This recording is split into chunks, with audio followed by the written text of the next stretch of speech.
With just days to the Osun governorship election, attention is shifting to the preparedness of the Electoral Commission, political parties and security agencies ahead of Saturday's vote.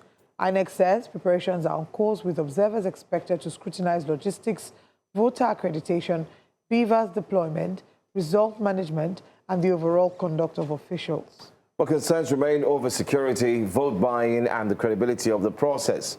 The Imole Campaign Council of Governor Adeleke has also written to INEC raising allegations involving APC chieftains and the handling of sensitive electoral materials and logistics.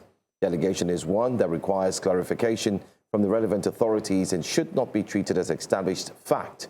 Yesterday here on Breakfast Central, we did speak through our correspondent, Omolola Ololade, with an INEC representative who actually said such is not the reality. Anyway, joining us to look into the elections, we will be discussing with the Executive Director of Center for Journalism, Innovation and Development, Dubawa, Akintunde Babatunde. Akintunde, thank you so much for being here with us. Good morning. Thank you for having me. It's good to be here. It's very key that we look at this from a journalistic point of view. So many stories have come out, and we're going to start off this morning by looking at what the headlines are saying, what it means for Nigerian journalists, and what it means for the consumers, those who are reading these stories, especially the ones that are not just in Nigeria, but outside the shores of Nigeria. So let me start by asking, from what you've observed, do you think that as journalists cover this particular election in Osun State, the stories emanating from there will be one that will either affect Nigeria's national elections come January going forward, or will be one that will help us understand better how we can deal with the current situation? Yeah, thank you. Thank you very much. I think that the current atmosphere is very tense, and I think it's understandable. First, if we look at the historical realities of Osun State, where it's coming from, and also because this is an off-cycle election, the only major election that's leading us to 2027 in a few months. And also because of the stakes in Osun State, even if you look at why we are even having an election in Osun State at this time of the year, you would understand that the historical realities, from the former governor Ladunso Yoinlola and and up until where we have here back in 2010, we would understand that it's a very interesting election. But back to the question about whether the work of media, during this season, whether it helps us see what is the peep into 2027.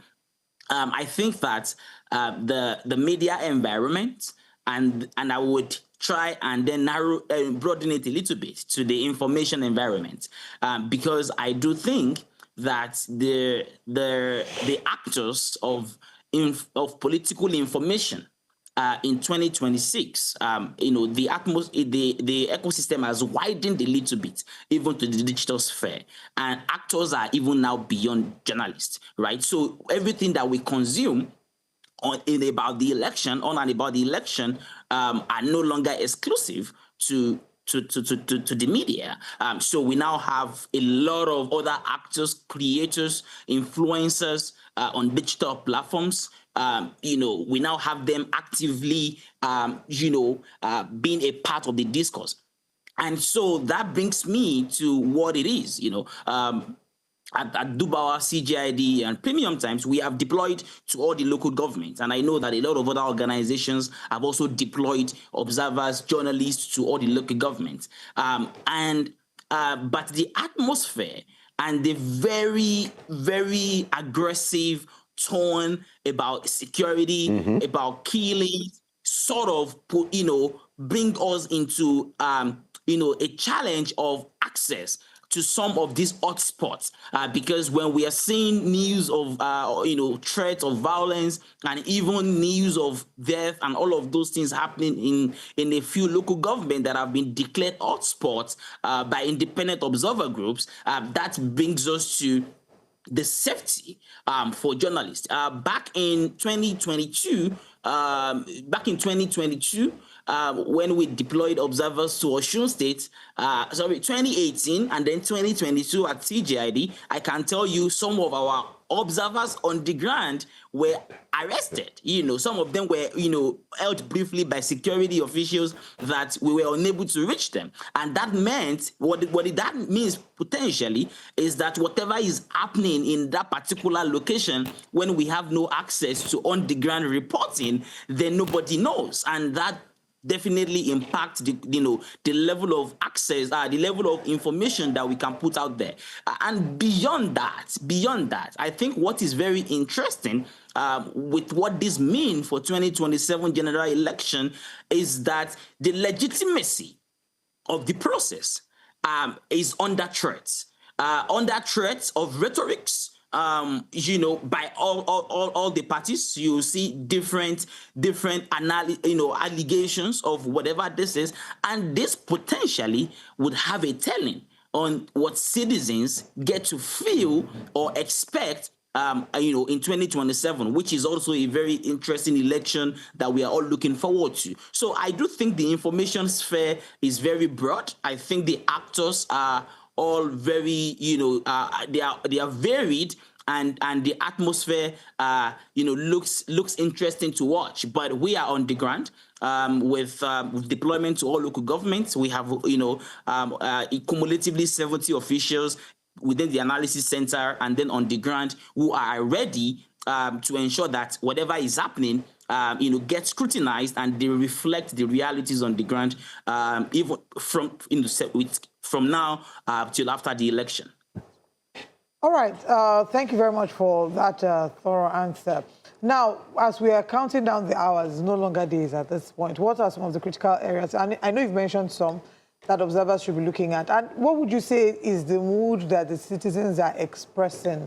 I don't know that the last election was this contested, or this fraught with violence. But from the interactions you've had with citizens on ground, what are they saying? It's a very interesting one. So the last election in 2022 cannot be understood if we don't think of what happened in 2018. I think that's very interesting. Those are, because the 2018 election was declared inconclusive, right? And that led to a lot of controversy, and it brought us to. So I think so. What is happening now? And it's interesting. And it's also very important for us to acknowledge that Osun State is the ancestral home of the president's family home, right? So, so there's a lot of stakes right in there, right?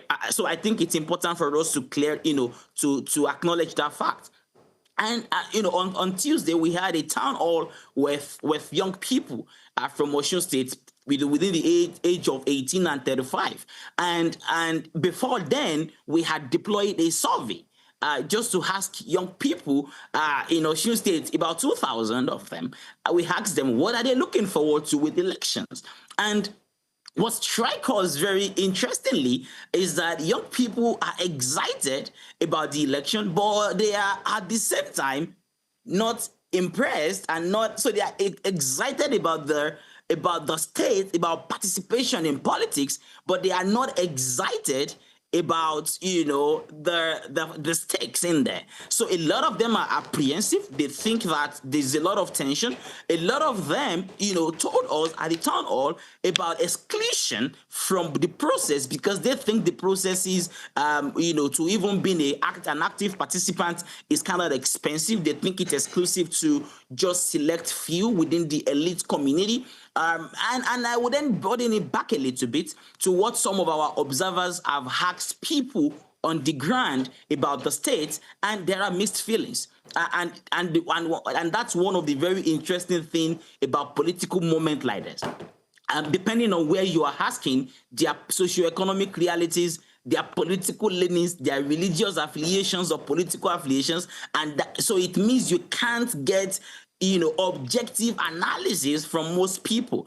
We have seen people, and this was published on Premium Times just yesterday about, some people who were business owners who felt like the realities of the state, haven't really impressed. And we have seen people from the other side who felt like the state has also improved, right? We have seen people, and I think one of the interesting points that it's important for us is the poverty rates in the country, and the increasing inflation, cost of living crisis that has deepened, and which is pretty much a national, realities as a result of far too many, factors. But that also, affects how citizens feel, right, about government, how citizens feel about election. People want jobs. People want to work, and they want Naira to be meaningful to them. People also want to vote, but they are also very apprehensive about, detention. And I think it is instructive to acknowledge yesterday's meeting of the senator for Senator Fadamsi at the police office, about the claims of violence and the attribution of such claim that was widely circulated to artificial intelligence. And that also speaks to the question of legitimacy, which rhetorical legitimacy caused by rhetorics that I think is important for us to acknowledge, because when citizens are expectant of an election that is this very contentious, and we have far too many questions of poverty, of unemployment, and then now tension with violence and hotspots in a few states, in a few local governments, then you would see that the issues are broad, and not to forget the historical realities of the states. So there's too many stakes in there, and we're watching very closely on how this pans out. Thank you, Mr. Babatunde, for the job your organization is doing. And like you've mentioned in your submissions, there's heightened tension. And I guess it's because of this, it's why we have a highly security situation, a high security situation in the state, where the police, EFCC and NSCDC have deployed over 25,000 of their personnel for electoral duties this weekend. And the irony is this is happening in the backdrop of where ordinary Nigerians are left at the mercy of kidnappers and insecurity in different parts of the country. But let's talk about the militarization of elections in Nigeria.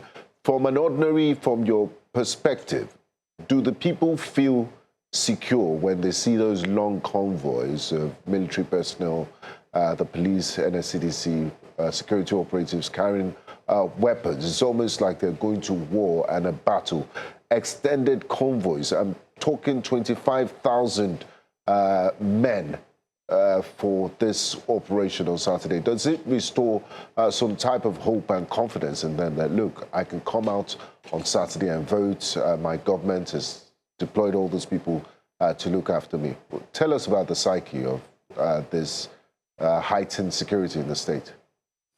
Yeah, I mean, and I think this is a very interesting point to consider. I think that for an election this tense, and when you look at the logic, of Nigeria's thinking about elections. This is 2026, right? So I do not think that 25,000 security personnel for the election. I do think that's a lot. And why do I say this? There's something that comes with our problem in Nigeria with voter apathy, and we may not be able to tell, but there's a cause and effect here. When people know that, when people are already seeing, around the major cities, people are seeing, security parading everywhere. You have had incidences where security arrested some political actors. Just last week, we all know what happened with EFCC and the state government. We all know the running battle with local government funds. So there's already, and like I mentioned, the sitting governor, who is also a contender, is not in the same political party with the federal government, and there's also so you see that the atmosphere already reeks tension, and so because the security structure is federally deployed, that leads to questions of federalization of the election. That's one tension. The second tension is what citizens feel about their safety.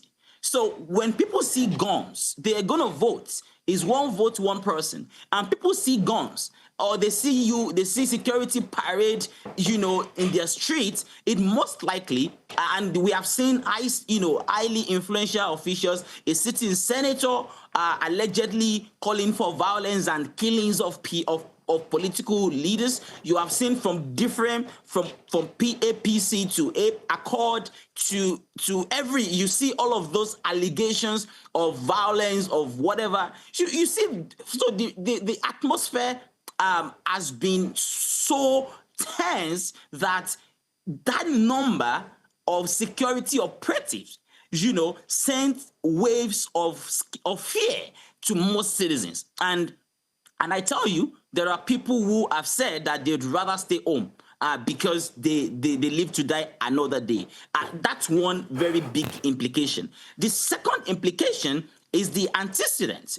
What we have seen, in past election, not just in Osun State, but across most, during election, we have seen, even security, harass journalists, right? Some of our colleagues had been victims during election where they're reporting on a certain aspect of election on election day, and security officials would seize their phones, their gadgets, sometimes destroy, what they had recorded, sometimes even arrest them, for hours, right? So we have seen citizens, private citizens, also face such level of harassment in the hands of security officials. So we have, and this is a country that has not even totally forgotten or healed from the End Bad Governance protest, the End SARS protest, and so you see too many realities about the action of police, of security officials.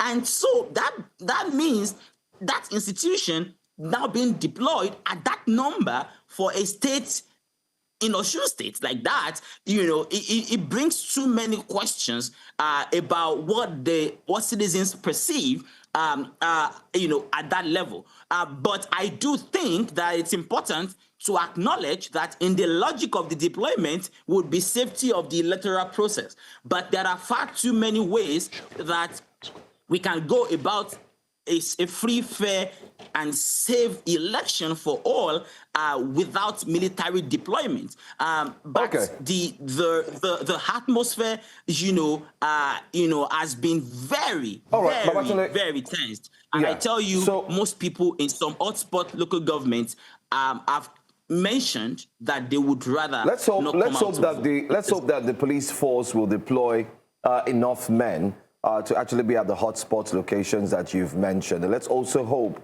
that we would not see the worst off-cycle election conducted in a long time here in Nigeria. But we're out of time. Thank you so much for speaking with us. We look forward to speak with you again, especially as we have just 2 days to go. Thanks for your time. Thanks for joining us.